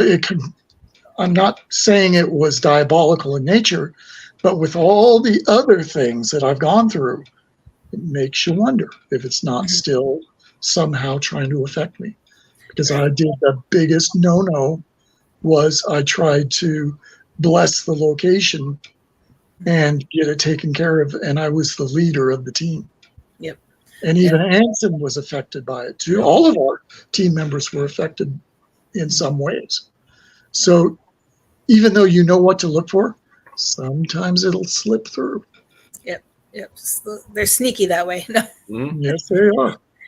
And getting back to the COVID real quick, during that time with the uptick, one thing we noticed was that a lot of it was thought forms and self-manifestation because they were watching the TV shows. Yep. Okay. Well, and I was just looking at the comments. That was one thing that they were talking about with social media. That's something that we've seen that I think any paranormal investigator has seen as upticks of, and Chris and I have had a conversation about this for quite a while now, is fears of certain things manifesting themselves into a physical form. Case in point with social media, you look at Slender Man. Slender Man was an internet or social media created cryptid, and then all of a sudden, a few years later, people start having sightings of Slender Man. Now, is this legitimate? I don't know. I've never had a Slender Man encounter. I don't know.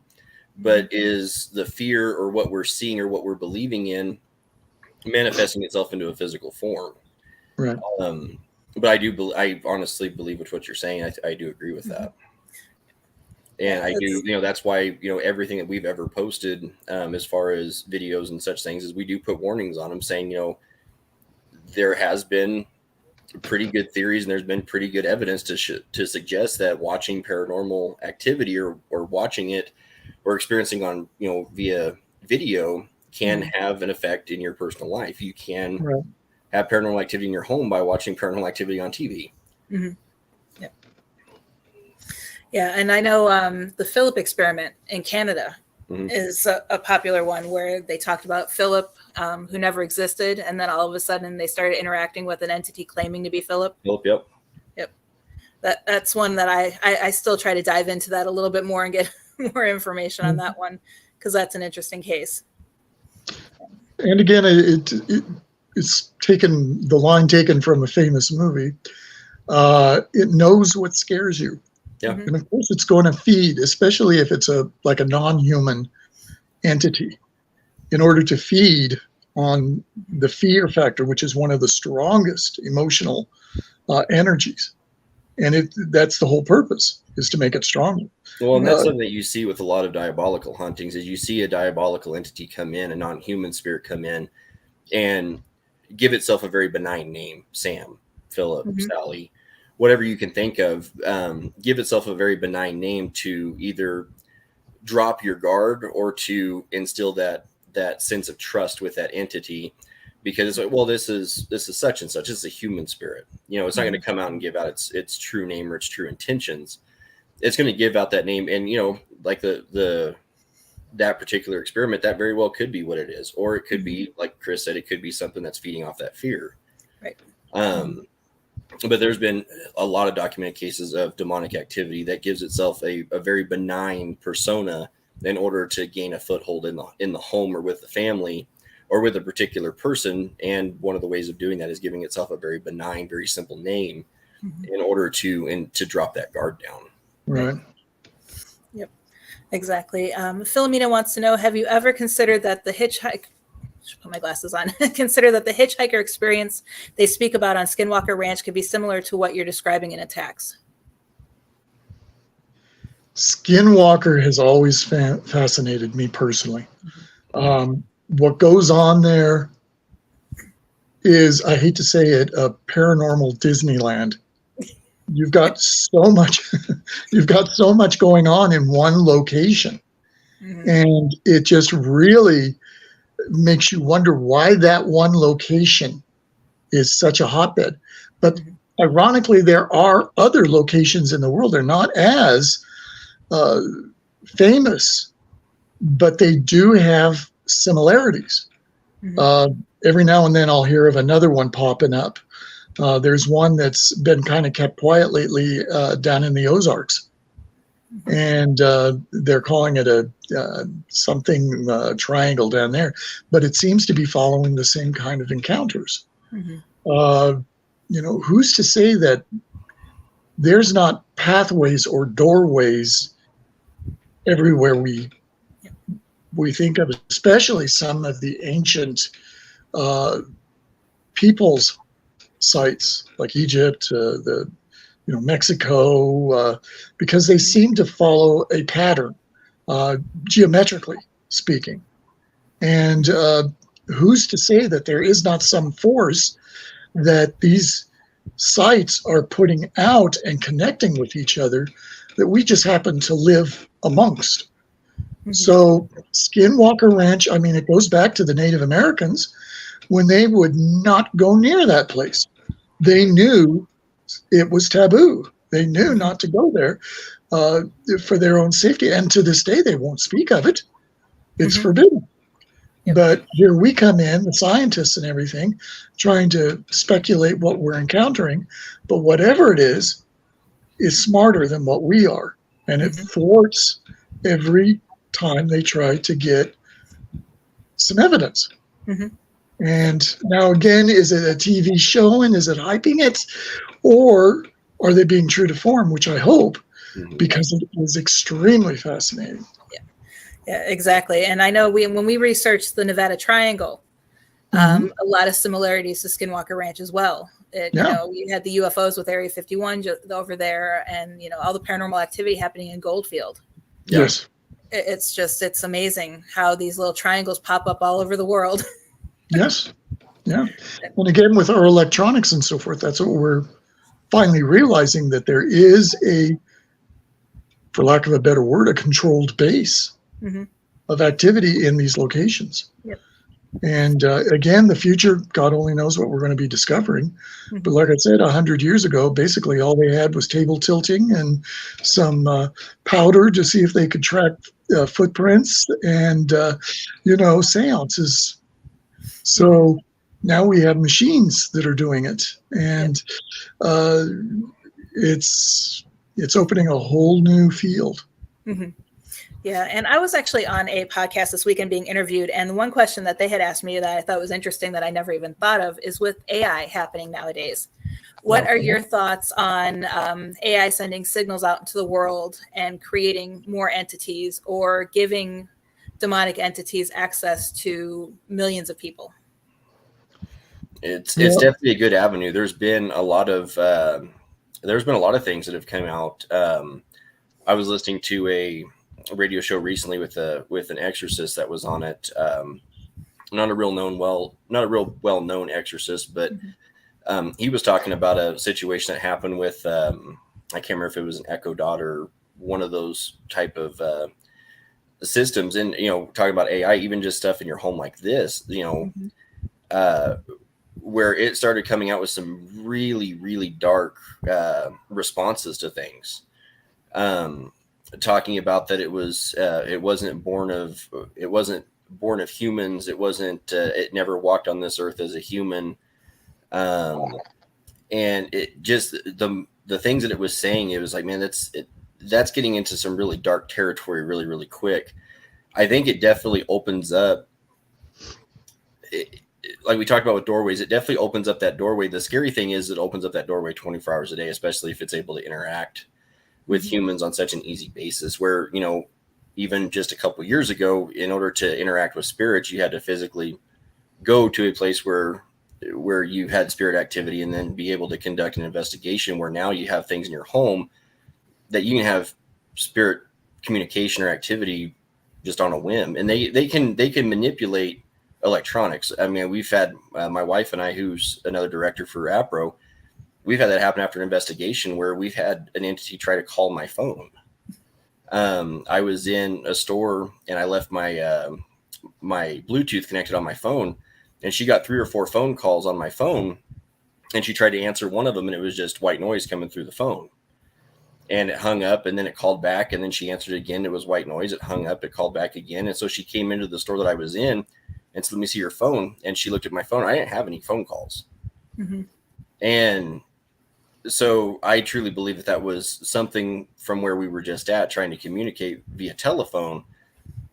And that's a scary thing with AI and with the electronics that we're putting in our home now, is how can they use those to manifest?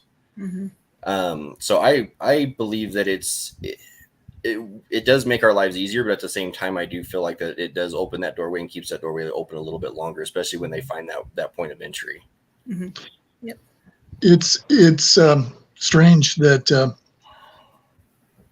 I mean, there was an old TV show, it was a Japanese show, it was called The Ghost in the Machine, and it really has a lot of similarities to what is happening today. But ironically, I was on one of Larry's podcasts, and we were discussing something because I had a new theory, and this was years ago that I was on the show.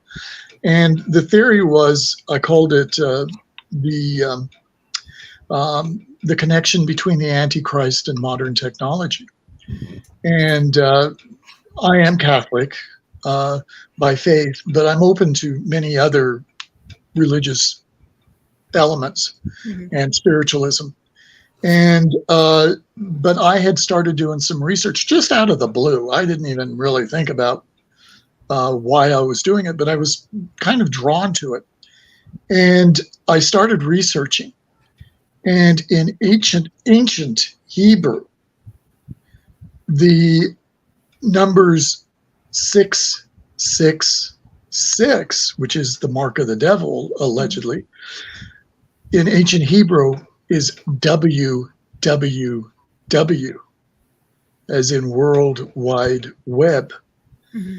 And if you read any of like the Revelation aspects of the Bible, it never ever says that the beast, the Antichrist, was to come in the form of a man. It was to come as the beast.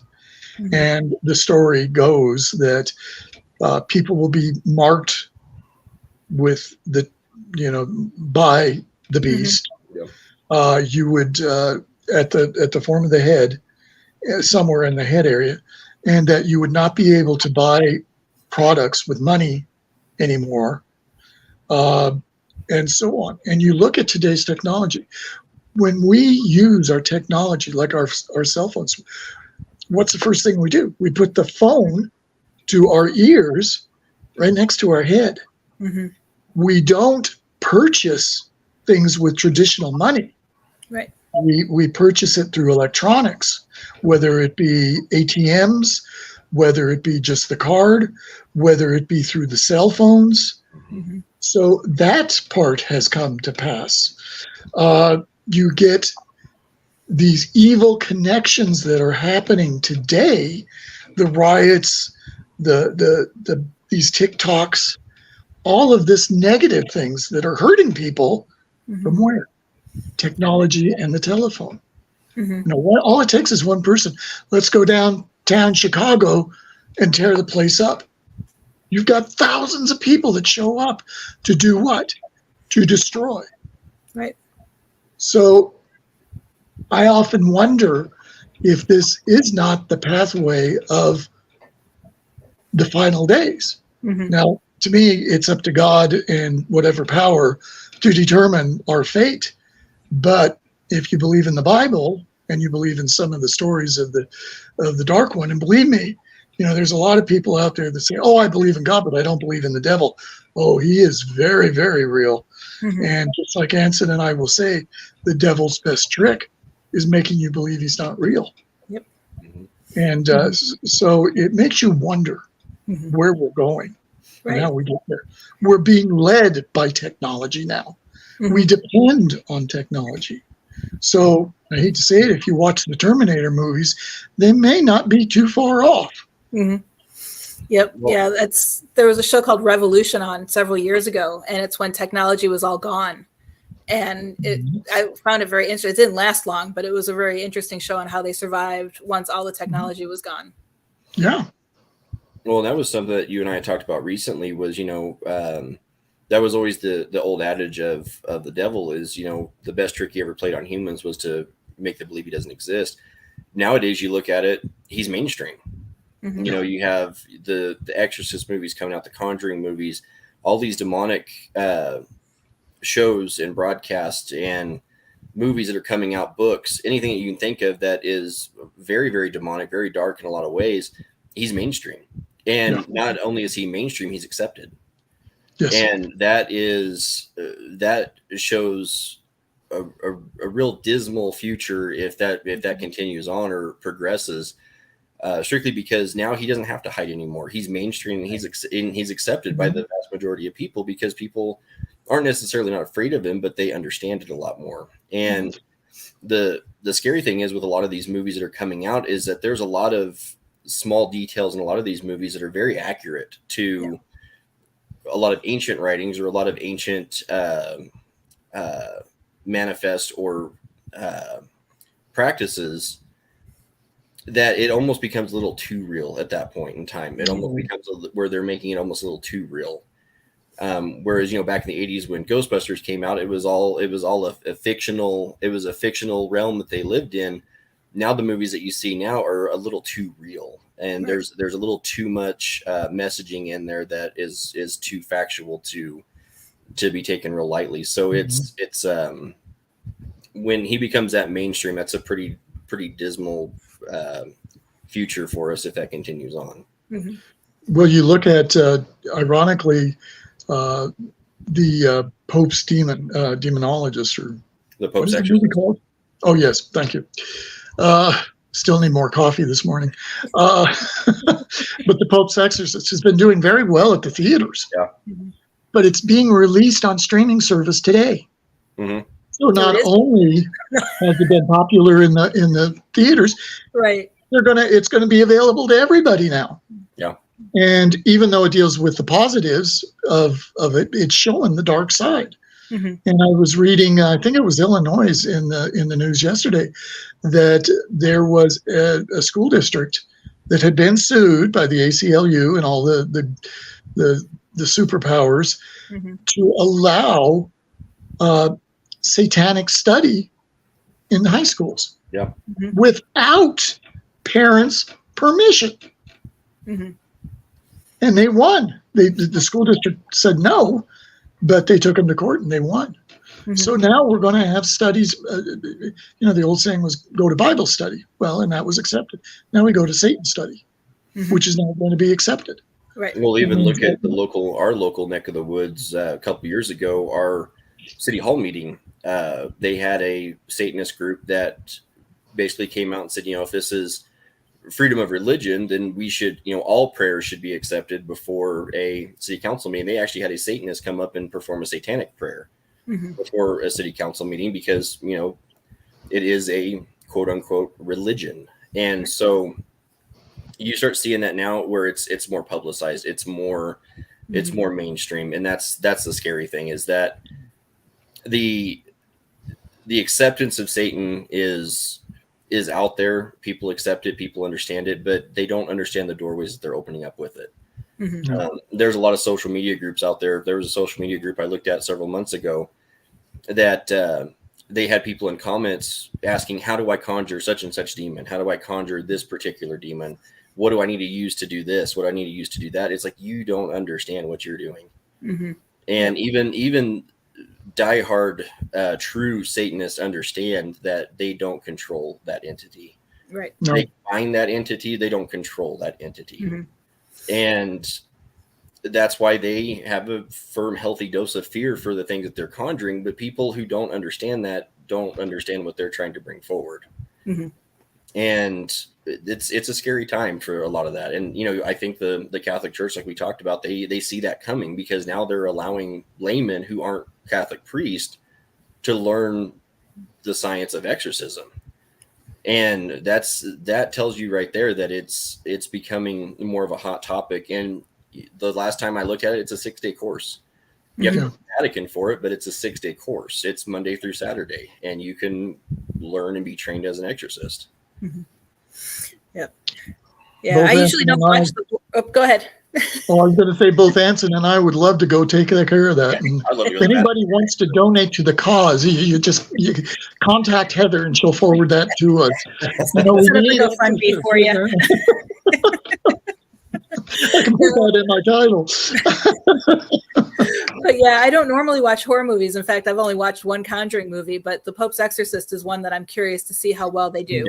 Yeah, I've been curious to see how it goes. And that's something that I had to, I talked on another radio show with is a lot of people have that, you start seeing that uptick. We've seen that with paranormal shows is people calling themselves demonologists. Yep. People calling themselves, I'm the foremost expert in demonology and demon lore. And there are some out there that are on television that are very good at what they do, and they do understand it very well. But you see a lot of them that don't pick up on subtle details in an investigation, and then there's some that don't understand a clue. They don't have a clue on what they're doing. And being a demonologist doesn't make you an exorcist. Being a demonologist doesn't make you a priest. And the one thing I've always told people, I had somebody ask me at one time is they said, what would you say to somebody who wants to get into this field? The first thing I'd ask them is, why in the world would you ever want to do it? Yeah. And your heart has to be in the right spot in order to do that. And you have to come with an understanding of it is dangerous. And it does, every case that you work that has something like that in it does take a piece from you. And, Chris has had a big piece taken from him. Several big pieces taken from him. But people need to truly understand what they're getting into with it and what consequences there are to that, because some of those consequences can be very dire. Yes, they can. Go ahead. I was going to just say it's again that fine line, and the old saying is, if you look deep enough into the abyss will look back at you. And you've got to be prepared. And I think those that do go through this training for demonology can actually help others and themselves in order to dealing with these manifestations and prevent some of the activity before it gets too complicated and too dark. So it's that's why I said, seriously though, I would love to go, and I know Anson would love to go, not for our own personal aspect, but to extend that extra bit of help. Should we, encounter these diabolicals, and they're there, they're there. And the phenomenon of paranormal activity that we deal with every single day is there. You look at people when they do EVP sessions and they're getting answers. But when you think about it, those entities are right next to you. Just because you don't see them, you don't hear them audibly, they're right there. And how often are they right there? You feel comfortable in your own shell, but there's a lot more going on than we're aware of. And so we need to take those precautions. Exactly. And real quick before we go, because we only have a few minutes left, Philomena asked earlier, what do you guys do to keep your mental health in check? And then she followed up with, do you think vetting new members to your group mental health is something you need to check? You want to take it first? Yeah, sure. So with me, like I said, I do a lot of research in a lot of very dark things in order to do my job with the team correctly. The big thing that I've noticed is that when you start dwelling in the dark side of the paranormal for too long, it starts to kind of envelop you a little bit to where it almost becomes, instead of a research material, it becomes curiosity. And once you start noticing that, you need to take a break from it. The paranormal isn't all I do. I'm a husband. I'm a dad. I'm an employee. I have a full-time job as well, working with kids. And the big thing with it is to try to find other avenues. Whether it's art, I oil paint. I do a lot of different things. Paranormal isn't all I do. You have to take a break from the paranormal from time to time for your own mental health.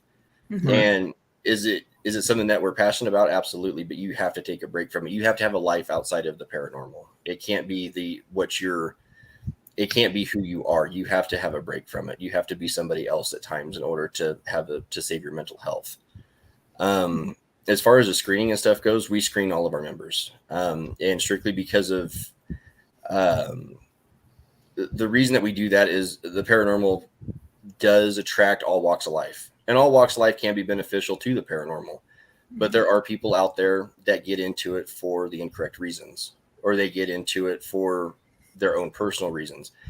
And that adds a serious danger to the team, and it adds serious danger to an investigation when you have people out there for their own ends, especially if they're not the best of intentions. So the big thing that we look for as far as a good sound person is we look for somebody who's in it for the science, not necessarily for the spiritualist part of it. Right. You'll never see Chris or I using a Ouija board on an investigation. You'll never see us use a lot of even divine tools, pendulums, dowsing rods, things like that. You won't even see a lot of that because we look for more of the science and we look for the spiritualist side of it. Right. But you have to have a strong moral character, and that's what we look for in our team. A team member that I just brought on recently, former law enforcement officer. He's worked with me for a long time. Very much good character, good physically and mentally able to do the job, and that's what we look for. We don't look for when you start sending red flags to us as far as demeanor in your mental state or what your intentions are getting into it. It becomes real serious for us. So our team stays small for a reason, especially in Colorado. It stays small for a reason, and it's because we want the best. We don't want the quantity. We're looking for quality members. Yep. And that goes across the board with all of our chapters. Even though each chapter may be individualistic, boy, that was a hard one, to their own areas, they must follow the core values of what APRO stands for. And so we've got a manual that's the size of a telephone book, old telephone book, and all sorts of different materials that they can refer to. But it's important that we do vet the right persons. Now, logistically, you can get yourself into a hot spot legally if individuals come in to try and, I wouldn't say thwart the process, but to challenge you to see if you'll say something or do something. And we had a case where we had this applicant who was a transsexual. Okay, nothing wrong with that. That's fine. But she would come in. Now, this is the dead of winter. It's snowing outside. And when she came in for her interview, she was wearing short shorts, really short shorts, and a crop top. So we went through the interview process, and my director at that time said, after she had left, she said, no way. And I said, we got to give her a chance because she could come back with discrimination. I said, now we can tell her that there is a dress code should we bring her on, because actually she answered the questions. Yeah. Fine. Very well. It was just the aesthetics. Right. So you can't disprove that. You've got to keep them on the same level. But eventually, I guess because we did have this standard once we brought her on, she didn't like that and she moved on. Yep. But you will get individuals like that. They may do great in the interview process and then flop in the reality of it. Yep. And going on to the first part of the question, for me personally, I like to do photography. I used to love to go out and hike. I mean, that's what I did for 40 plus years as a ranger and be outside. I do paint, but not a lot. But I love doing graphics, computerized graphics and so on. So that's how I kind of de-escalate. And then, of course, I heal a lot. I'm in the hospital. So, you get away from it when you're in the hospital for almost 3 years. So, yeah, I got my ways. Well, I'm glad you guys were able to make it today. I was worried after I saw your post that you were in the hospital just recently. So I'm glad it all worked out. Great conversation as always. Can you let everybody know your website? And I will post it on my page as well for them to see it. Okay, Heather, it is Anubis Paranormal.wixsite.com. /APRO, APRO. Our Gmail is Anubis Paranormal Research org at gmail.com. We have a few others for other services, but if anybody wants to contact us about open jobs or just have any general questions, they can do so. And Anson, you want to refer to yours for Colorado? So if you need to get in contact with me directly, we have the phone number that everybody can use. It's a 972 area code. 806-2623 is the direct link to myself or my wife, who is the Colorado director. And then we also have our email, which is anubiscoloradowest@gmail.com. And if you need anything, and if you're in the Colorado area, we do have an East Division and a West Division, so we do cover the entire state. So if you do need to contact us for there, or if you're somewhere else and you need some, we can definitely get you the resources that you need to help. We can refer you to one of the other chapters. Okay, well, perfect. Thank you, guys. And I'll make sure I get all that information posted up on my Facebook page so people can see it. And again, everyone, thank you for watching Exploring the Paranormal. We'll see you next week when we discuss the Hammond Project. Have a great week. The truth is here and now on WLTK-DB Talk Radio at WLTK-DB.com.